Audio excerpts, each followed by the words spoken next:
welcome to Hashimoto's Unfiltered, real talk, real solutions. The podcast where we cut through the noise and get straight to the heart of living with Hashimoto's. My name is Dr. Ray Benedetto, your host, and I'm here to share my expertise, personal insights, and from time to time, conversations with incredible guests to help you take control of your health. Together, we'll explore actionable items, debunk myths, and navigate the complexities of your thyroid health. So whether you're newly diagnosed or a seasoned warrior, this is your space for unfiltered truth and real hope. Let's dive in. The topic of today's conversation is silent infections. And we're specifically going to talk about the Epstein-Barr or the EBV. You'll see it abbreviated EBV, the Epstein-Barr and the Hashimoto's connection.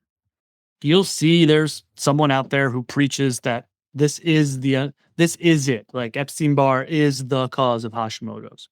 And while it's often a very common one, it's not the only one, right? But it's worth talking about because, pathogens in general, viruses are big ones because, as you can see, the topic of today's conversation, they are very often very silent. Like you can't see them or like you don't even know that they're there. But pathogens in general kind of function like that, right? Like when we talk about pathogens, we're talking about like organisms, whether it be typically viruses, bacteria, or things like parasites that get into us and they kind of hijack the system, right? Kind of like someone would hijack a plane. They kind of like hijack our immune system. They'll hijack our digestive tract. They'll hijack our nervous system. And they're tricky buggers because they are silent. So, and again, we'll highlight Epstein-Barr today because it's a very common one. It's a super common virus that most of us have come in contact with it before or have had it, like had an acute manifestation of it, which we'll get to in a sec. But this conversation kind of applies to a lot of these chronic viruses. We see it with like herpes viruses, very problematic. We see it with things like cytomegaloviruses. We see it with, obviously, now the new kid on the block with COVID and stuff like that, right? So parasites, right? Very commonly present, but you never even know it. It's causing symptoms, but you never know it. So many times my clients will either get to me or we're working together. Now, this doesn't really happen when we're working together, but like they'll get to me and they'll be like, man, I feel like I'm doing everything right, I feel like my diet's on point. Like I've really done a good job on my diet. Like I'm really doing a good job on my nutrition. I'm really doing a good job on my lifestyle, like managing stress and getting better sleep and all these kinds of things. Like I'm doing everything right. And I still don't feel like I'm getting there. Right.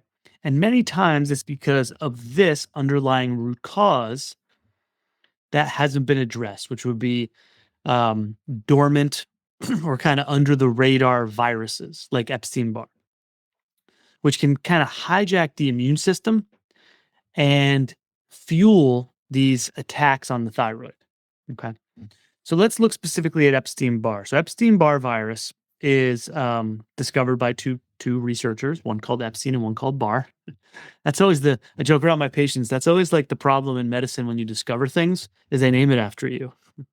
Like Hashimoto's, right? Thyroiditis. Like Dr. Hashimoto was a Japanese doctor back in the early part of the 1900s who discovered it. So then they're like, oh, hey, we're going to name this after you, right? Parkinson's disease, like named after Dr. Parkinson. So it's like, oh, like I don't want to discover these things and they name them after me.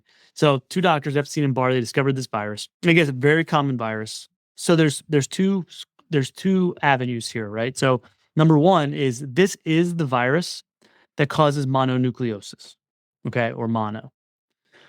Now, that is the acute manifestation of the virus, okay? So when you have that, you know it. I know I've had it. I have had it in college, and it was not a fun couple of weeks. Like, it was bad. Like, I was very ill. So the acute version or manifestation of the virus is that is mononucleosis or mono. And kind of the misconception here is that, well, once you recover, and usually younger people, teenagers, early 20s, that get it. Once you recover, that the virus is gone, you're good, right? And that's not true. So the reality is that the virus does not go away. The virus stays in your body, but your immune system contains it and it goes dormant, Very similar to, for example, say chicken pox, right? Most of you watching this or listening to me right now have had chicken pox. And you get chicken pox, which is a herpes virus, and you get the chicken pox and then it passes and then you go on with life. But that virus stays with you. That virus doesn't go anywhere. It stays dormant, and your body, your immune system either keeps it dormant, keeps its eye on it, like, hey, I'm watching you over there, and contains it, or it doesn't later in life. It can reactivate and cause shingles. Same virus. So that's the same virus, the chickenpox virus, the herpes virus. It lives in your nerve cells, and so it can reactivate, and becomes and then it spreads along the nerves. So you see it in the nerves in your face and your torso and stuff. Now that one's easy because it's very uncomfortable. It hurts. It's painful. Like it's a neuralgia. It causes nerve pain, all this kind of stuff, and you can see it on your skin. So you're like, oh, okay, I get it. Like I had chickenpox, same virus. Now it's reactivated. I got herpes shingles, and then that could even cause permanent nerve damage. So that one's easy to see, right? The same thing happens with a lot of viruses, including Epstein-Barr virus, right? So you get it, you get mono. Now you don't even have to get mono. We'll get to that in a sec as well. But if you get mono, you have the virus. Like that's a given. So then it stays dormant. Now later in life, it can reactivate. Now the problem is it's not going to show symptoms like shingles would. It's not going to show outward overt symptoms. It's gonna manifest itself in things like development of some kind of autoimmune condition, right? As an underlying factor towards aggravating the immune system. And I'll kind of even dive deeper on that as to how it's a big trigger, these viruses, Epstein-Barr in particular. Chronic fatigue, right? It causes things like fatigue. So very vague kind of symptoms that could be chalked up to a lot of things, as opposed to a straight line like I had chicken pox, now I have shingles, because you can see it and feel it. You know what I mean? So it often gets overlooked or dismissed, especially in the medical world. They won't even acknowledge it. But because it can cause these kind of nondescript, vague symptoms. Okay. Now, the other reason, and I've talked about this numerous times on these talks, but this is one of the underlying mechanisms of autoimmune disease, especially with these pathogens or these chronic viruses, is a concept called molecular mimicry. Okay. So this is a concept where the virus or the immune system confuses the virus with your thyroid. I know this sounds crazy, but this is molecular mimicry. It's happened with foods and all this kind of stuff too. So once your immune system gets all broken down and it gets very confused, then it confuses the virus for your thyroid tissue. So it thinks it's attacking the virus or trying to contain and neutralize the virus, when in reality, it's triggering attacks on your thyroid. Okay, so that's how it can be an underlying trigger, is that through that concept of molecular mimicry. Okay. And now again, you can get this virus, you don't always get mono. I'd say a good 50% of my patients, we test them for this and they're like, I didn't have mono. I've never had mono. Like, not that I knew of. And trust me, you would usually know it. But somewhere along the way, that person came in contact with someone who did have the virus that was active. They got the virus, but it did not manifest as an acute infection in mononucleosis. The virus just went right to chronic and went dormant right away.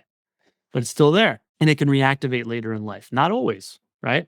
I had mono as a kid, as a teen, and I have not had a reactivation in my Epstein-Barr virus. I'm doing everything I can not to have that happen, right? To prevent that from happening. But there's many of us walking around with this virus don't even know it. Now, again, this goes for lots of stuff. This goes for other kinds of organisms and viruses, and parasites, stuff. So like we get these things and we don't even know it. And they can be causing trouble silently under the radar, or they've gone dormant and then they can reactivate. Okay. And that's the case with Epstein-Barr. And then once it's reactivated, it can be very problematic, primarily, again, through the molecular mimicry and the stronghold that the Epstein-Barr virus can have over the immune system. Again, I'm using Epstein-Barr as an example here because it's very common. But again, this can happen with lots of stuff. So, all right. So how do we figure it out, right? So it's not hard. Now, again, mainstream medicine's going to completely sweep this under the rug. It's like not even on the radar screen, but it's not hard to figure out. You can run blood tests, simple blood tests. You run an Epstein-Barr panel. There's 4 different titers that they look at on this blood panel. And you can see one of them is for like an acute infection. This one will be elevated if you have an acute infection, if you have mononucleosis. And the other ones will be elevated if you have a chronic infection or a reactivation. Okay. It's not hard to see. Like these numbers will be off the charts usually. And again, we're measuring antibodies. So we're measuring your immune system, trying like heck, fighting so hard to contain this thing. And it's just not working, right? And it's causing the molecular mimicry and the attacks and things like that. So you can test it. It's not hard, right? It's a blood test. What do you do if you find it? So as part of a comprehensive treatment plan with a patient, for example, this is going to be, we're looking at root causes. This is one of them, right? It could be one of them. Many times commonly is. So we have this list of root causes that we find with someone. Let's say they have 10. This is one of them that we have to address. And it's going to require a specific remedy, right? So what I do for these chronic infections is create a very specific remedy. So I use homeopathics for viruses, especially viruses and Lyme. Parasites, a different animal, right? We just got to kill those buggers and we got to poop them out. But for viruses and like Lyme disease, which is technically a bacteria, but it functions almost exactly like a chronic viral infection like Epstein-Barr, I use homeopathic remedies. So we have to do two things. We have to break down biofilms. So these viruses, when they kind of are camping out and hiding, they create what are known as biofilms. So it's kind of like a force field, like picture like a little dome that they put over top of themselves. So our immune system can't penetrate, they can hide. So we have to use like botanicals and things to help break down those biofilms. That's number one. And then I go in with some specific remedies. I use homeopathic protocols, homeopathic tinctures that specifically target the organism. So we would use an Epstein-Barr protocol or a Lyme protocol or a herpes protocol. So there's specific remedies in the arsenal to target a specific pathogen. So if we identify Epstein-Barr, biofilm disruptors, some botanicals and stuff to break down the biofilms, then we're going in with a protocol, homeopathic protocol. They're tinctures. People put them under their tongue. They're sublinguals over at least a 2-month period. Sometimes it takes longer. A lot of times it takes longer. These are long-term protocols and then the homeopathics help your immune system to better identify the virus and help to better contain it. That's why we're using it. This virus it's still not going anywhere. You're not going to get rid of it, but break down the biofilms so your immune system can identify it for what it is, a virus, not your thyroid. And so then it can tag it and properly deactivate it, let's say, right? Deactivate it. So that's the protocol on neutralizing an Epstein-Barr virus reactivation, for example, in the context of someone's bigger, overarching, personalized plan, right? Okay, I hope that makes sense. So we used an Epstein-Barr specific example today, but again, this could be any virus or any potential pathogen. Again, viruses and bacteria are the ones. Pathogens are parasites. It lives in organs or gut and stuff, so they're not like. But these guys hide out in the nervous system mostly, right? So that's why like shingles you get on your nerves. Epstein-Barr virus, it affects your nervous system, right? Fatigue and brain fog and mood and depression. So a lot of these viruses like to hang out in the nervous system because they can hide better in there from our immune system. So a lot of them like the nervous system, which can cause neurological issues, obviously too. Lyme is notorious. When Lyme disease gets like more advanced, usually 3rd stage Lyme disease, like when it becomes chronic and it's just progressing, it'll just eat away at your brain and your nervous system. So that one's a big one. But all these viruses affect the nervous system primarily because that's where they like to hide out. So hope that makes sense. So it's very common. It's many times an underlying trigger towards the autoimmunity in general. I hope now you know why things like molecular mimicry. They're tough. They're tough buggers to vet them, to dig them out. But we got to identify them first and then have to put protocols in place to deal with it and to deactivate it, if you will. Again, I use specific homeopathic protocols with some biofilm disruptors as part of someone's overarching personalized Hashimoto's recovery plan, right? So that's going to be one cog wheel that turns the clock. So that's going to be, one piece of their puzzle of their treatment strategy with all the other stuff we might be doing for that individual based on their root cause.